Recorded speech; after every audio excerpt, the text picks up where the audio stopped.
let's see. Now, also as part of this, there's a couple of other files that I can say what they are.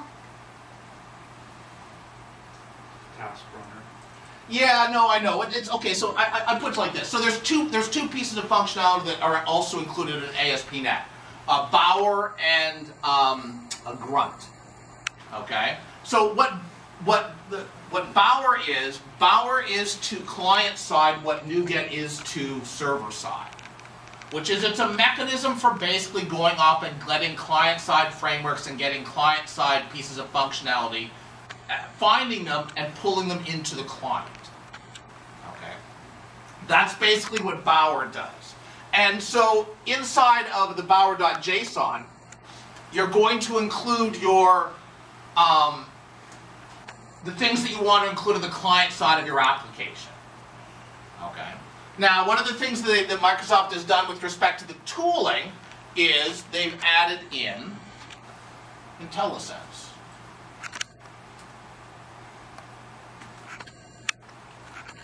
Let's see.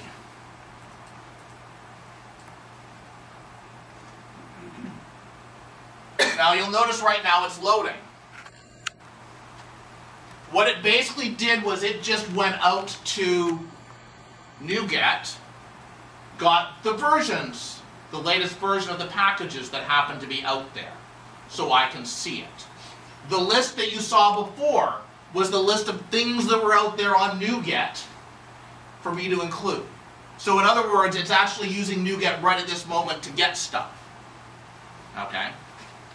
But you specify inside of here the dependencies, the things that you want in your client side.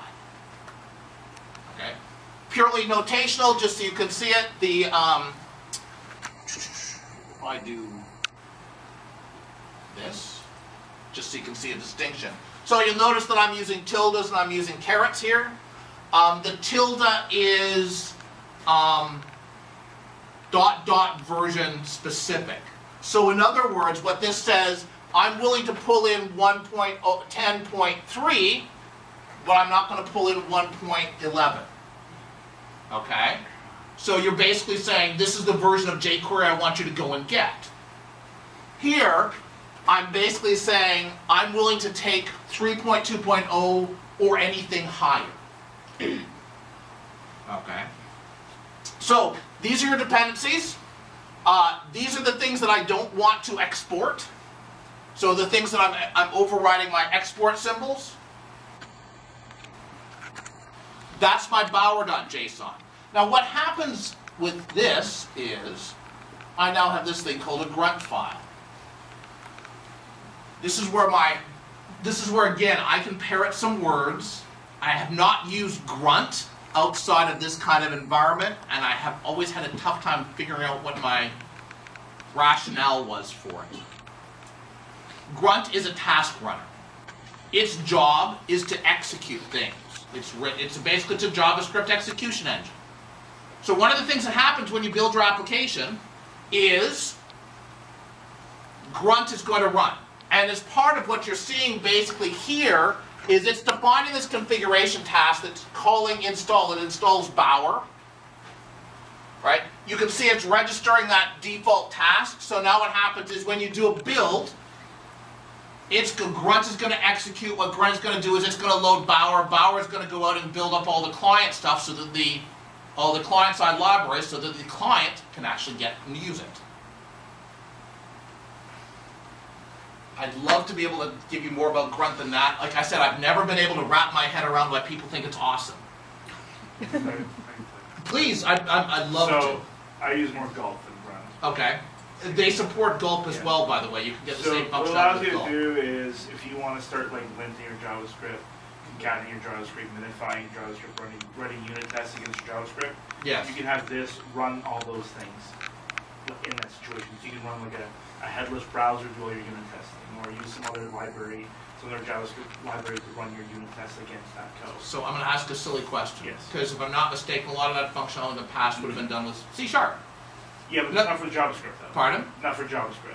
You're not going to run unit tests against JavaScript in C# usually. No, this is true, but if I was trying to build up my things to run them, that's what I would do it. So what you're suggesting is that I can run MS Java. Build. I can run JavaScript unit tests using Grunt. That's right, and you can build your LESS or your SAS, CSS, all those things like that can be all configured through Grunt or Golf, whatever you want to do. So it can handle basically MS Build for all your front end stuff. Sure. That's what it's doing.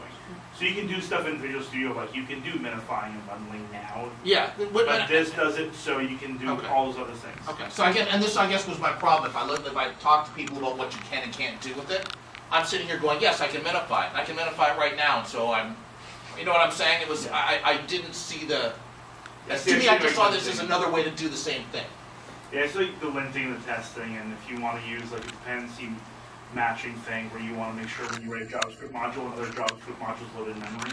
Sure. You can have libraries that do it. So you would need something like this to build that all up for you. So Okay. it's those things that don't necessarily have built into Visual Studio. Yes, You that's can right. bring JavaScript stuff in. If you want to start doing Node.js stuff for the client side, those kind of things, that's what this does. I can only do one thing at a time. Okay. No, I appreciate that. I'm serious. I haven't, like I said, I've always seen it as doing something I've always seen done with other things. So cool. In terms of the differences, that's probably those are probably the main ones. I've forgotten something. Packages. When you start to actually see your dependencies, there is no everything gets pushed, I should say, into this www root. So as part of the build process, it builds up a www root directory, and that's where your the things that get processed end up going. Okay. If I want to start to see my dependencies under Bower, which if I go back to my Bower JSON, right, bootstrap jQuery validation and unobtrusive, you can actually see my various dependencies. And the tree that you see here, the tree that you see there, basically means, okay, so bootstrap requires jQuery. jQuery validation unobtrusive requires jQuery validation. So you can actually see the dependencies that are built up between the various packages that are being downloaded for you. My references include, by the way, Grunt is coming from Node Package Manager, NPM.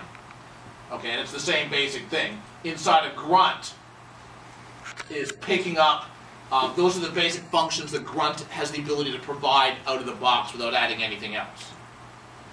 Okay, so you can do things like, you know, as you were mentioning, right, you can do things like with CoffeeScript.